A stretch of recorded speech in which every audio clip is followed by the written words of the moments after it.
Всем привет, с вами Элизабет, и мы с вами продолжаем прохождение игры Vampyr. Мы получили письмо от Элизабет, и нам нужно отправиться к ней для того, чтобы с ней поговорить. Мы в прошлой части продолжили расследование, мы узнали о поставщике, и нам нужно поговорить с доктором Стриклендом. I located the shop, but it was vandalized, and the owner is missing. All I found was your order. I was afraid of such bad news. People are so desperate they're ready to burgle a shop for drugs. That's quite a list you ordered. Opium, sodium hypochlorite. It can't be just headaches you're trying to cure. This dreadful influenza, of course. I already ran some tests on hopeless cases. Without success, I must admit. Do you realize you could create a lethal poison without the correct dosage? Then there are the legal ramifications. Is this not true of any medical substance, Dr. Reed? However, if you would agree to improve it, I'd be glad to accept your help. As long as you promise to be scrupulous with your experiments, I may try to gather these substances and even help improve upon the mixture. That's all I'm asking for, Dr. Reed. That's all I'm asking. Tell me, Thoreau, what's the real cause of your dislike for Dr. Ackroyd? He refuses to admit that your blood transfusion technique is the only way to save Mr. Fiddick. I'm convinced we must use it. What Dr. Ackroyd really said is that you lack the skill to perform this operation efficiently. Is there anything you have to say about this? It's a false conceit. Dr. Ackroyd secretly envies your reputation. His jealousy blinds him. I'm not the real target here. I want to know about these secret tests you run, and if they can save people from this epidemic. Speak to me now, Thoreau. I know I may sound presumptuous, but I'm just following your steps, Dr. Reed. I'm casting away the shadows of ignorance by daring to face them. Self-confidence is essential in our line of work, my young colleague, but only if tempered with the correct amount of cynicism. But you never doubt yourself, Dr. Reed. I've read all your articles and books. You performed the most daring research during the war. You have my support, Dr. Strickland. I know exactly what it feels like to battle an unknown disease with only your mind and force of will to help you. Thank you, Dr. Reed. You don't know what that means to me. Goodbye, Dr. Strickland.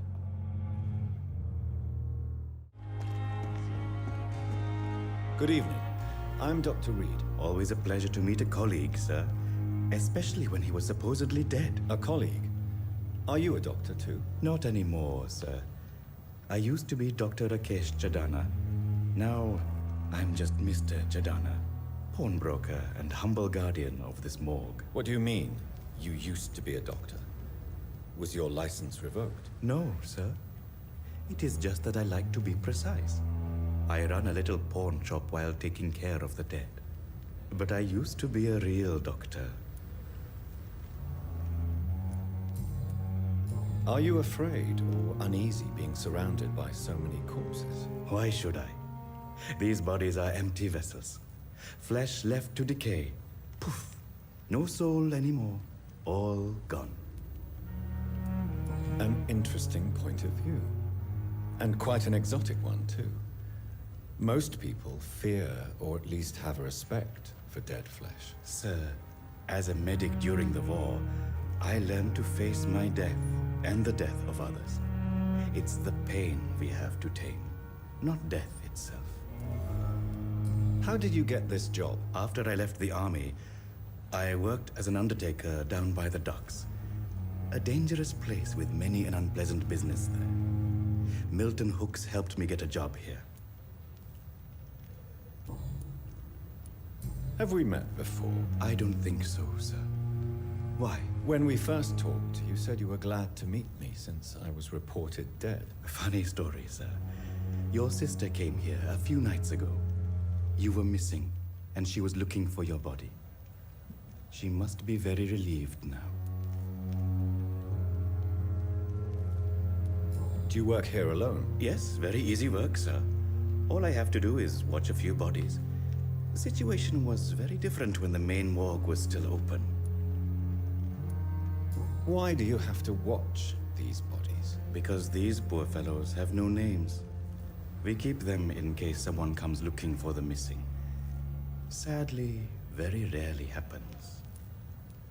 Why close the hospital's main morgue? It was for sanitary reasons after the beginning of the epidemic. Cadavers had to be moved to the nearest mass grave. Tell me the truth about your appointment as a medic during the war, Rakesh. The regiment administration appointed me by mistake. I had to learn the job on the spot, sir. Very hard, sir, but I rose to the challenge. You can't impersonate a doctor. You can't improvise a medical education. People could die at your hands. You're absolutely right, sir. But as a field surgeon, it was more like being a butcher. Do you believe you have really helped these people? My ratings were within the averages of the regiment. I saved lives, Dr. Reed. Does that not say enough about triage and war surgery? Do you realize how many soldiers died because of that decision? You should have refused. Yes, sir. I swear I did, sir. But no one listened. When the first wounded arrived, I had to do what I could. It is an unbelievable story, Mr. Chidana. It was a time beyond belief, Dr. Reed. But I'm happy not to deal with the wounded. I prefer caring for the dead now.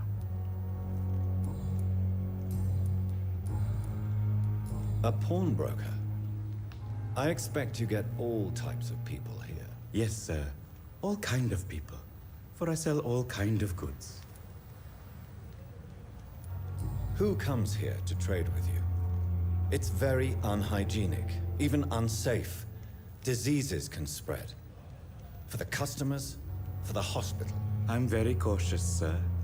I've been a doctor, remember? And all my clients are good people.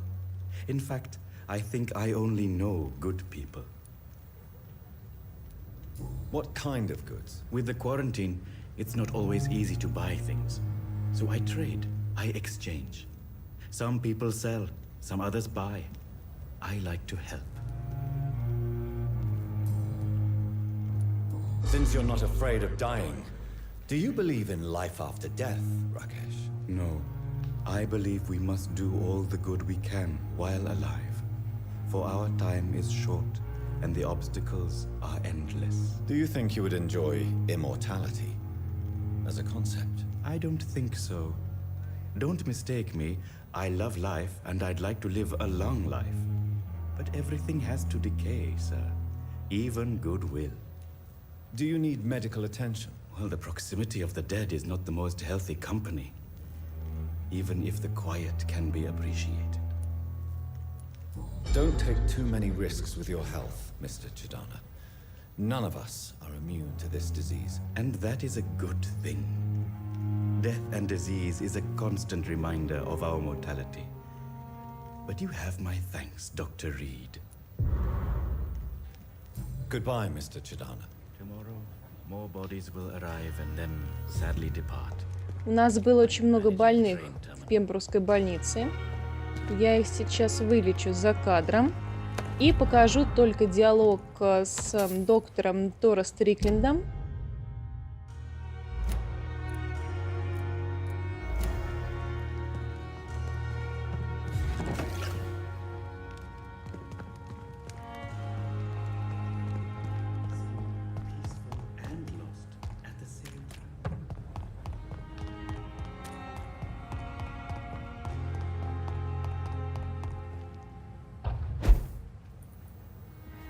Сейчас мы закончим расследование, которое нам давал доктор Стрикленд.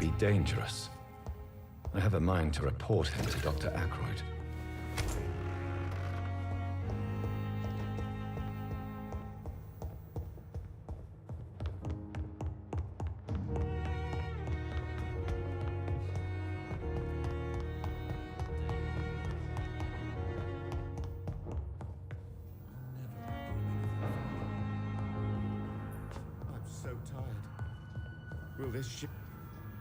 Good evening, Dr. Strickland. And good evening to you, Dr. Reed. Can I be of any help? I have managed to improve the mixture by diluting it. Have you ever heard of Sir Joseph Francis Olive, or the placebo effect? No, I don't think so. Why? A placebo is a substance or procedure that has no actual physical effect. You made a placebo of my project. Why? Research has established that a placebo, as long as the subject believes in the effect, can provoke a positive physiological reaction. Really? That's fascinating. And you want me to, what, administer the placebo and see what occurs? Something like that, yes. Well, I'm a bit surprised, but I trust you, Dr. Reed. Please take the key to my cabinet and put this placebo there for future use. Goodbye, Dr. Strickland.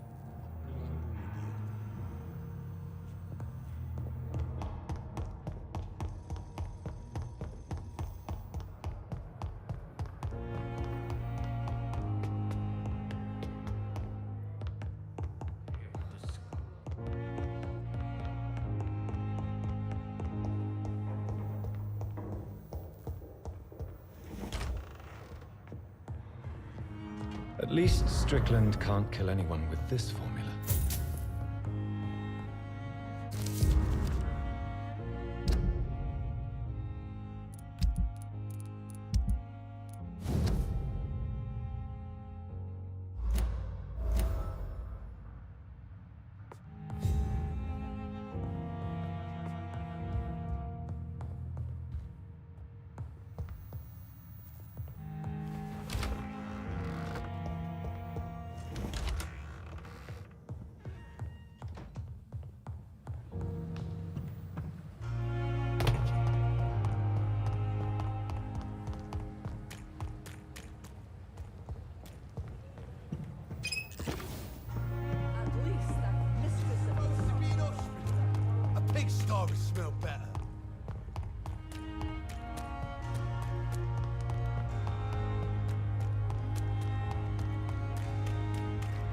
Нас с вами ждет дорога через битву с охотниками и скалями.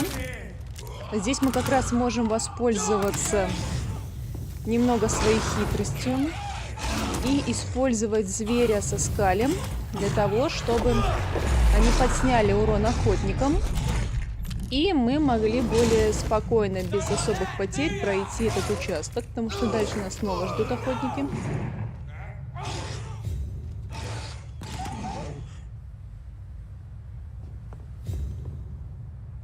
Safer places to be than here.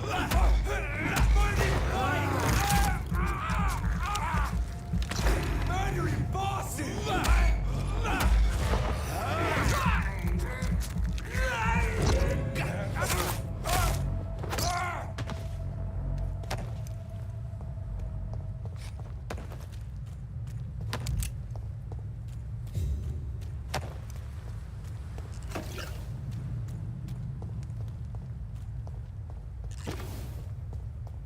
Не забываем осматривать все уголки, чтобы собирать мусор, потому что порой без него очень сложно, и его не хватает, приходится подкупать.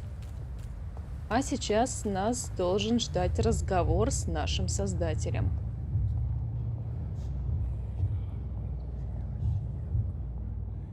You must prepare, child, for the earth is bleeding and the harvest is upon us. Stay away, whoever you are. This is no time for petty quarrels, my champion. Can you not hear? The famished queen has awoken. Leave me. Return to the shadows and never come back. But the shadows are our home. And wherever you stand, my son, I stand beside you. I had to kill Mary. I have known your pain, child. Do not succumb to... Silence! I dismiss you now! The land calls for a champion. All and everyone needs you. Silence! I'm tired of all these puppet shows.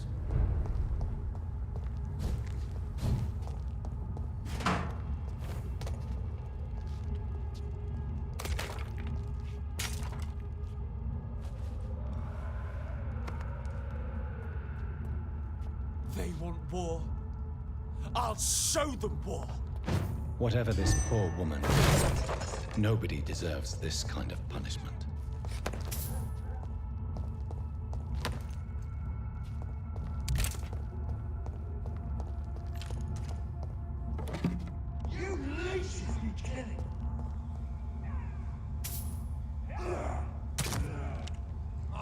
И, кстати, можем заметить, что теперь на улицах еще и вампиры.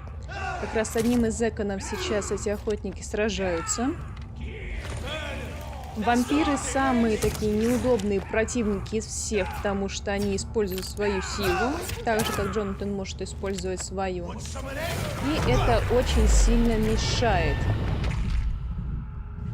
Потому что есть кровяные эконы, есть теневые эконы. На теневых эконов почти не действуют теневые навыки, а на кровавых эконов практически не действуют навыки кровяные. Мы уже практически у особняка Элизабет. Нам здесь дается возможность немножечко пособирать все, чем мы воспользуемся.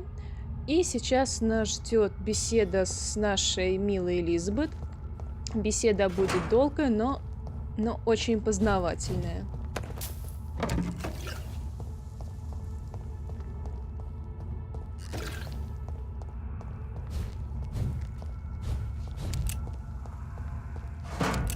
So this is where she lives.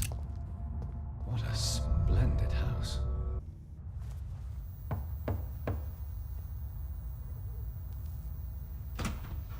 Dr. Reed, welcome. How are you? As good as one can be, considering the circumstances. Yes. Death and affliction seem prevailing themes of late. Please, come in. We have much to discuss. I hope I haven't disturbed you. Not at all. Actually, I was counting on you visiting me tonight. How strange, this painting. Beautiful, melancholic, yet with a haunting dignity. Indeed. A long time ago, a friend asked me to paint this for him. But I kept it in the end. I did not know you were a painter, my lady. There are many things you do not know about me, young Ekon. Please, call me Jonathan. Please excuse my behavior, Jonathan. I tend to tease my friends when uneasy. What is bothering you, my lady? Your letter was quite alarming. We will talk about this in a few minutes. For now, I would like you to tell me about yourself. How have you been since we last met, my friend? My sister Mary. She was made a vampire in the same way I was. She was the one killing all those people everywhere I went. Vengeance is a powerful force for those betrayed. Made vampire through careless error. Victims by surprise. I swear I did not intend that. If only I had known then how vampires are created. That is the scientist speaking. In truth, most of us do not know how it really works. Personally, I make sure my prey will not return to haunt me. What do you mean? I am merciless, Jonathan. I only feed on the dying, and I make sure they are dead before leaving their remains. In the end, she implored me to put an end to her misery. But still, I felt I had taken her life twice. I am so sorry for my accidental cruelty.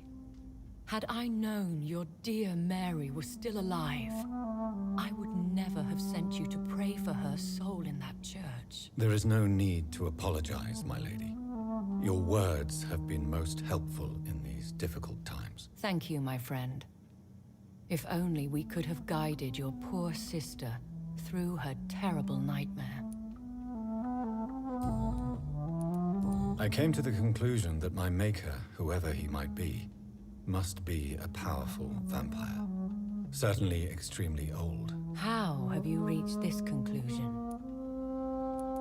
He is the only immortal I've seen appear in an ethereal form. His voice, his words seemed ancient. It was disturbing. I am afraid you are right. The simple fact that your blood made Mary such a strong Ekon proves that you must be of ancient lineage. I felt this power radiating like an aura every time he appeared. Most ancestral vampires of England were killed by the Guard of Prewen half a century ago. I wonder who your maker could be. You have no idea who he could be? Some of the ancient ones fled England. Some may still be in hiding. All I know is you, my friend, are a pawn in some secret and obscure game of chess. I think I should ask the questions, your ladyship. After all, it was you who invited me to settle this most urgent of matters. Fair enough, Jonathan. The situation is critical. We do not have the luxury for etiquette. Please do not misunderstand me. I would be delighted to discuss mundane matters and idle trivialities. If we survive the dark nights to come, we shall have all the time in the world to speak, you and I. For now, please follow me, Jonathan. I must say, your house is exquisite. One of the advantages of living forever is having the time to be selective with one's furnishings. I took the liberty of having tea served. You can still drink tea. Can't keep it down, but I do so enjoy the aroma. Let us toast to make-believe. And of course, to your health, Jonathan.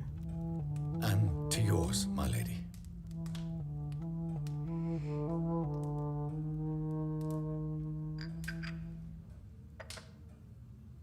Please, call me Elizabeth.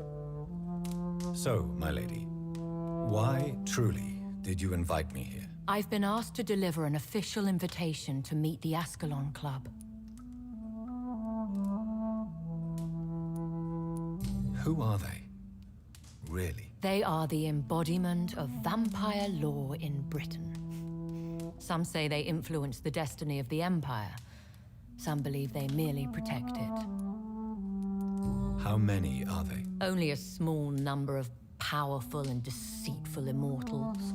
All of them entangled in a sticky web of shadow cabinets, influencing trade. Will they fight the Guard of Prewen? I doubt it. Fergal was Lord Redgrave's executioner forever and a day. By defeating that beast, you deprived them of a powerful weapon. Why use you to contact me? Because they know we are close. The Ascalon Club has many spies. Their main occupation is gathering information and then deciding how to use it. Have they threatened you in any way? Not at all. Their message surprised me at first, but it is only logical, considering the critical situation in London. Why not ask for your help? Since you are obviously a powerful and influential immortal yourself. You have to understand that I am invisible to the eyes of Ascalon, for I am a woman. That suits me well, as long as they leave me alone. Should I trust them? Of course not. Do not misunderstand me. They can be very useful, but I believe their long-term goals differ from yours. Why meet them then? Because nothing truly important can be achieved in this city without their consent. They could be powerful allies in this current situation. Should I lie to them? We all lie, Jonathan. It falls to you to choose your behavior. The most important rule is to show them due respect. They have done nothing but impede my investigations since I became known to them. Why would they want to see me now? I guess they now see you as Ascalon material. They must have found out what happened to your sister. Proof of the potent blood flowing through your veins. I'm not sure I can accept their invitation. I have seen their handiwork. How Fergal the Beast imposed the club's law. You have no choice, Jonathan. Even I would not openly defy Lord Redgrave, the chairman of the Ascalon Club. What can you tell me about Lord Redgrave? Who is he? Lord Redgrave is the founder and chairman of the Ascalon Club. Most mortals know him as the Earl of Bristol. He is rich and extremely influential. Have you met him? Only on rare occasions, for he never goes outside the club. And women are not awarded membership, even immortals. How old is he? How long has he been a vampire? Lord Redgrave claims to be the progeny of William Marshall, the most valiant knight who ever lived. If that is true, he could be very old. How powerful is his reach? The Ascalon Club may be the most influential secret society in England. Not all its members are immortals, but they are all very powerful. They are not all immortals. How is that? The club is mainly comprised of political figures who seek the safety and expansion of the Empire. The most loyal are awarded immortality. Any familiar or famous names? As the richest, most relentless British tycoon, Aloysius Dawson is considered ideal Ascalon material and has been watched for years. If you are convinced I must meet him, I will heed your advice. Thank you, Jonathan. I understand your reluctance to brush shoulders with London's vampire elite, but we have no choice. Is the situation that critical? Yes. The Guard of Prewen has called for a second great hunt of our kind, and they will stop at nothing to eliminate us. Will the Guard of Prewen and the Ascalon Club fight each other? I doubt it. If Prewen really launched a great hunt, I think most of the Econs I know would flee the country to escape the bloodbath. I think I saw them kill an Econ on the way to your house.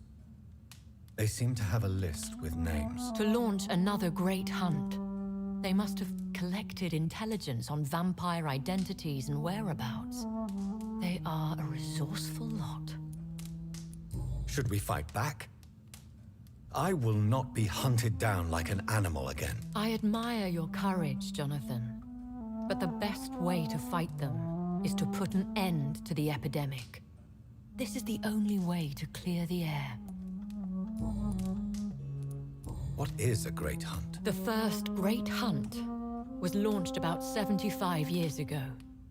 In just a few nights, the Guard of Prewen located and destroyed most of the old British vampires.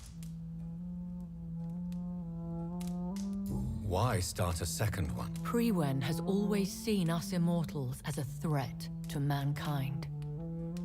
My guess is they suspect one or more of us is the cause of the epidemic. How did you survive the first hunt? I fled, Jonathan. Like most vampires who survived that slaughter. And I secretly came back when I was sure they had lost my trail. You should flee then. Leave London, the country even. I have seen the Guard in action. They are merciless. Your concern warms my heart, Jonathan. But fear not. If the situation gets too dangerous, I shall retreat to my secret Scottish manor. I could hide you in my luggage, if you wish. Thank you for the offer. I shall keep it in mind, but I have much to do here. There is a question I must ask you. Could Lord Redgrave be my maker? I doubt it. If Lord Redgrave had made you his progeny, he would not have seemed so surprised when you demonstrated the strength of your lineage. What is the plan? The plan is we both try to save this city, you and I. Go to Ascalon, accept their proposition, and use their influence to promote your agenda. How can I save London? The epidemic is the priority. You must find its origin and put an end to it. This is the best way to solve the crisis. What will you do? I still have contacts and old friends in this town. I shall make some inquiries and attempt to learn more of the situation. We need clarity. Will I ever discover the identity of my maker? Maybe not, Jonathan. We know for sure you were made by a powerful vampire, but most of those fled England long ago. Please forgive my bluntness, but I have to ask. Was it you? Did you make me? Oh, Jonathan. I know you shall always have a gnawing doubt about who made you an immortal, but I swear, I had nothing to do with it. You have no idea at all? You seem to know so many things about the secrets of the vampire underworld. Even if I had my suspicions, I would not dare give you a name so soon. All I can say is this. I will make inquiries and keep you informed. One day soon, I will have to find the answer to this mystery. And I shall help you in your research, I promise. For now, you must go to the Ascalon Club and play their game. Will I see you again at the Pembroke Hospital? No, you will find me here if you need me. I shall conduct inquiries alone, and we can then share our discoveries.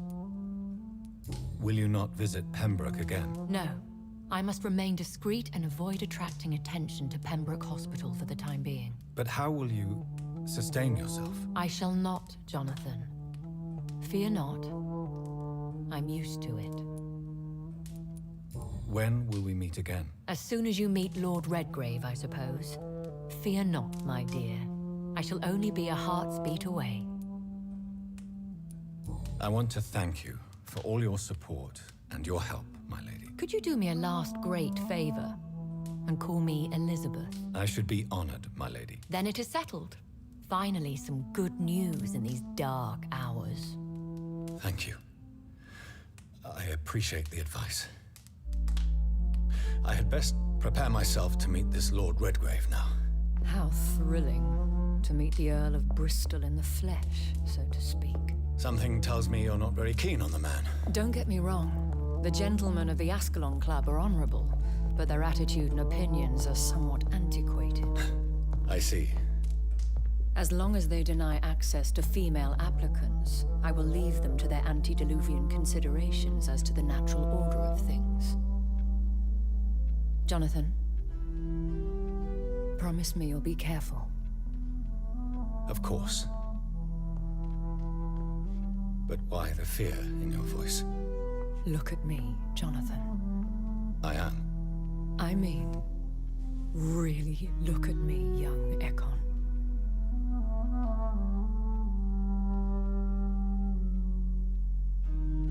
We may be deceptive by nature, but this heart of mine has always told the truth.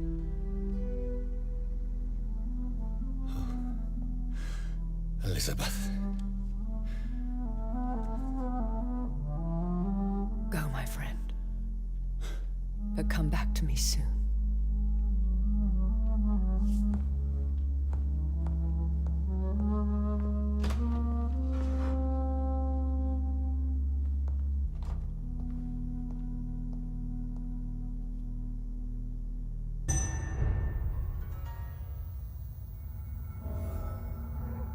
На этом мы закончим с вами.